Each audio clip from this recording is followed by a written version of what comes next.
السلام علیکم ورحمۃ اللہ وبرکاتہ۔ آج کی ویڈیو میں ہم بات کریں گے میلاد النبی صلی اللہ تعالیٰ علیہ وسلم کے بارے میں۔ میلاد النبی، میلاد کے معنی آتے ہیں پیدائش۔ میلاد النبی کا مطلب ہوا نبی کریم صلی اللہ تعالیٰ علیہ وسلم کی پیدائش۔ دیکھیے، جب ربیع الاول کا مبارک مہینہ آتا ہے تو ایک مسئلہ اس مہینے کے اندر بہت زیادہ ڈسکس کیا جاتا ہے کہ میلاد النبی منانا کیسا ہے، میلاد النبی کی شرعی حیثیت کیا ہے۔ دیکھیے، ویڈیو کو شروع کرنے سے پہلے ہم آپ سے گزارش کرتے ہیں کہ اس ویڈیو کو کسی بھی فرقے کی مناسبت سے نہ سنیں، فرقے کی عینک کو بالکل ہٹا کر کے سنیں، قرآن اور حدیث کو فوکس رکھیں، تاریخ اور سیرت کی روشنی میں اس ویڈیو کو سنیں اور اس کے بعد آپ فیصلہ کریں۔ ربیع الاول کے مہینے کے متعلق بہت ساری باتیں ایسی ہیں جن کے اندر کسی کا بھی کوئی اختلاف نہیں ہے۔ جیسے ربیع الاول کے مہینے میں آپ صلی اللہ علیہ وسلم پیدا ہوئے، پیر کے دن پیدا ہوئے، صبح صادق کے وقت پیدا ہوئے، اس میں کسی کا اختلاف نہیں ہے۔ آپ صلی اللہ علیہ وسلم کی دنیا میں تشریف آوری کے نعمت ہونے، باعث رحمت ہونے، باعث ہدایت ہونے میں کسی کا اختلاف نہیں ہے۔ آپ صلی اللہ علیہ وسلم کی تشریف آوری پر خوشی ہونے اور اس پر اللہ کا شکر ادا کرنے میں کسی کا اختلاف نہیں ہے۔ سیرت کے تذکرے کرنے، آپ صلی اللہ علیہ وسلم کے حالات اور واقعات کو بیان کرنے میں کسی کا اختلاف نہیں ہے۔ آپ صلی اللہ علیہ وسلم کی زندگی کا ہر پہلو بیان کرنے کے باعث و اجر و ثواب ہونے میں اور باعث نزول رحمت ہونے میں کسی کا اختلاف نہیں ہے۔ آپ صلی اللہ علیہ وسلم کی شان مبارک میں نعت لکھنے، نعت پڑھنے کے اجر و ثواب ہونے میں کسی کا اختلاف نہیں ہے۔ آپ صلی اللہ علیہ وسلم پر درود شریف بھیجنے کی فضیلت میں کسی کا اختلاف نہیں ہے۔ آپ صلی اللہ علیہ وسلم کی شان میں شرعی حدود میں رہتے ہوئے سیرت طیبہ کا جلسہ یا نعت کی محفل منعقد کرنے کے باعث اجر و ثواب ہونے میں کسی کا اختلاف نہیں ہے۔ الغرض آپ صلی اللہ علیہ وسلم کی ولادت باسعادت کے تذکرے بیان کرنے کی فضیلت اور اہمیت ہونے میں کسی کا کوئی اختلاف نہیں ہے۔ یہ تمام چیزیں ایسی ہیں جن میں سب متفق ہیں۔ اب دیکھیے، ہم حضور صلی اللہ علیہ وسلم کی زندگی کو کیوں پڑھتے ہیں؟ اس لیے کہ ہم جانتے ہیں ہماری زندگی میں ہمیں کامیابی مل ہی نہیں سکتی جب تک ہم نبی کریم صلی اللہ تعالیٰ علیہ وسلم کے طریقے کو فالو نہیں کریں گے۔ ہماری کامیابی زندگی کا مدار ہی حضور صلی اللہ علیہ وسلم کی سیرت پر ہے۔ قرآن کریم کے اندر سورہ احزاب آیت نمبر 21 کے اندر اللہ تعالیٰ ارشاد فرماتے ہیں، لَقَدْ كَانَ لَكُمْ فِي رَسُولِ اللَّهِ أُسْوَةٌ حَسَنَةٌ۔ یقیناً آپ صلی اللہ علیہ وسلم کا اس دنیا کے اندر تشریف لانا یہ ہم سبھی کے لیے خوشی کی بات ہے۔ اس پر خوش ہونا بھی چاہیے۔ جو اس پر خوش نہیں ہوتا یقیناً وہ شیطان ہے۔ دیکھیے، خوش ہونا الگ بات ہے اور خوشی منانا اور جشن منانا یہ الگ مسئلہ ہے۔ شریعت کے اندر اسلام نے اپنے ماننے والوں کو دو عیدیں دی ہیں۔ ایک عید الفطر، جب انسان رمضان کے روزے کمپلیٹ کرتا ہے تو اللہ کی طرف سے حکم ہوتا ہے کہ مہمان نوازی کا دن ہے عید الفطر، اور دوسرا عید الاضحیٰ کے 3 دن، یہ اللہ کی طرف سے مہمان نوازی کے دن ہیں۔ باقی تیسری عید کا اسلام کے اندر کوئی تصور نہیں ہے۔ یہ جشن عید میلاد النبی یہ اسلام کا حصہ نہیں ہے۔ نہ قرآن میں کہیں اس کا ذکر ہے، نہ پوری احادیث کے اندر اس کا کہیں ذکر ہے، نہ صحابہ کرام سے، نہ تابعین سے، نہ تتبع تابعین سے، کہیں سے بھی اس کا ثبوت نہیں ملتا۔ حالانکہ اگر دیکھا جائے جو لوگ عید میلاد النبی مناتے ہیں یہ صبح صادق کی بات نہیں کرتے، یہ صرف ربیع الاول کی بات کرتے ہیں۔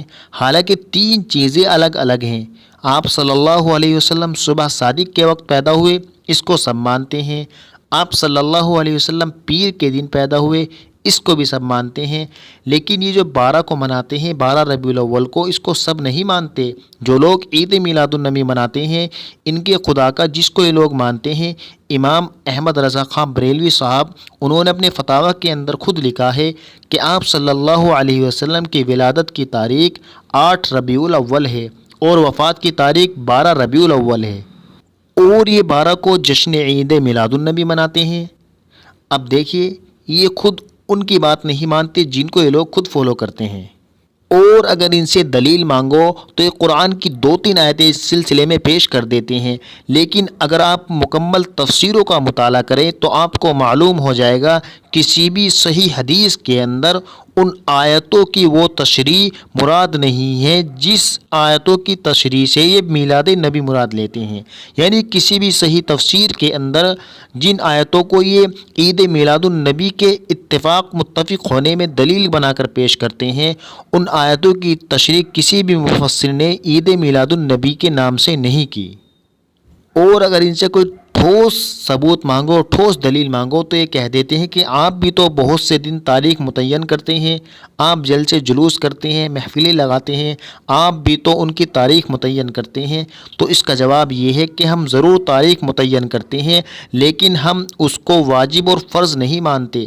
ہم یہ نہیں کہتے کہ جو اس جلسے کے اندر نہیں آئے گا وہ ملامت کا مستحق ہوگا اور جو آئے گا وہ اجر و ثواب کا مستحق ہوگا۔ یعنی ہم نہ آنے والے کو ملامت نہیں کرتے، جیسا کہ آپ 12 ربیع الاول والے جلوس کے اندر کرتے ہیں۔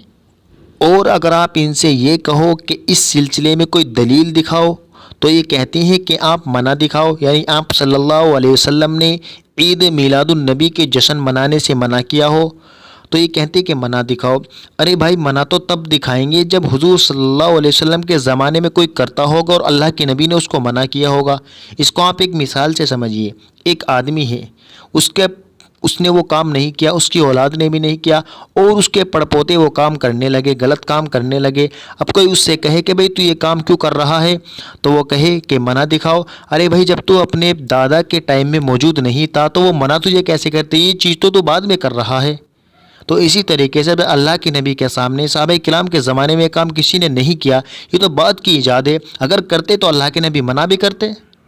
اور ایک دوسری بات، قرآن کی جن آیتوں کو یہ عید میلاد النبی کے سلسلے میں پیش کرتے ہیں، اگر ان آیتوں کی تشریح سے مراد عید میلاد النبی ہوتا تو آپ یقین مانیں صحابہ تو نیکیوں کے بالکل حریص تھے۔ کیا وہ بھی اس کا مطلب نہیں سمجھے؟ وہ تو ہم سے زیادہ عبادت کا شوق رکھنے والے تھے، وہ تو عاشق رسول تھے، وہ تو اللہ کے نبی کا اس طریقے سے پروگرام کرتے کہ اللہ کے نبی کی روح خوش ہو جاتی۔ لیکن انہوں نے کچھ ایسا کیا ہی نہیں۔ اور کرتے کیوں؟ کیونکہ قرآن کی ان آیتوں سے عید میلاد النبی کا ثبوت ملتا ہی نہیں، ان سے مراد عید میلاد النبی ہے ہی نہیں۔ خلاصہ کلام یہ ہے کہ نبی کریم صلی اللہ علیہ وسلم سے محبت کے 2 طریقے ہوتے ہیں۔ ایک یہ ہے کہ انسان اپنے حساب سے کرے، اگر اپنے حساب سے کرے گا تو وہ بدعت ہوگی، اگر نبی کے حساب سے کرے گا تو وہ سنت ہوگی۔ کیونکہ حضور صلی اللہ علیہ وسلم کا خود فرمان ہے کہ جو میری سنت سے محبت کرے گا گویا وہ مجھ سے محبت کرے گا۔ اور ایک اردو کا ایک مشہور شعر ہے، شرط ایماں مصطفیٰ سے والہانہ پیار ہے، پیار لیکن پیروی ہے، پیروی دشوار ہے۔ یقیناً صحیح بھی یہی ہے۔ اسلام سے محبت تبھی ہو سکتی ہے، اسلام پر انسان تبھی چل سکتا ہے، تبھی انسان مکمل اسلام کو فالو کر سکتا ہے جب وہ اللہ کے نبی کی سیرت کو اپنی زندگی کے اندر لائے گا، اللہ کے نبی کے طریقے کو اپنائے گا، اللہ کے نبی کی بتائے ہوئے طریقے پر اپنی زندگی کو گزارے گا۔ خلاصہ کلام یہ ہے کہ جلوس نکالنا، ربیع الاول کے مہینے کے اندر حلوے پکانا، دیگے پکوانا اور خرافاتی کام کرنا، یہ سب بدعات ہے، رسومات ہے۔ ان چیزوں سے اسلام کا کوئی حصہ نہیں ہے۔ اور اسلام کسی بھی، چاہے وہ کتنا ہی بڑا ولی ہو، کتنا ہی بڑا نبی ہو، کتنا ہی بڑا وہ اس امت کا ٹھیکیدار ہو، اسلام یوم ولادت منانے کا حصہ نہیں ہے۔ اسلام ان چیزوں کو خارج کرتا ہے۔ اسلام نے کبھی بھی کسی کو بھی نہ قرآن میں نہ حدیث میں ان چیزوں کے کرنے کا حکم نہیں دیا کہ آپ یوم ولادت منائیے۔ امید ہے کہ آج کا مسئلہ بالکل کلیئر ہو گیا ہوگا۔ اللہ تعالی ہم سبھی کو دین اسلام کی صحیح سمجھ نصیب فرمائے اور اللہ تعالی دین پر چلنا ہم سبھی کے لیے آسان فرمائے۔ وما توفیقی الا باللہ۔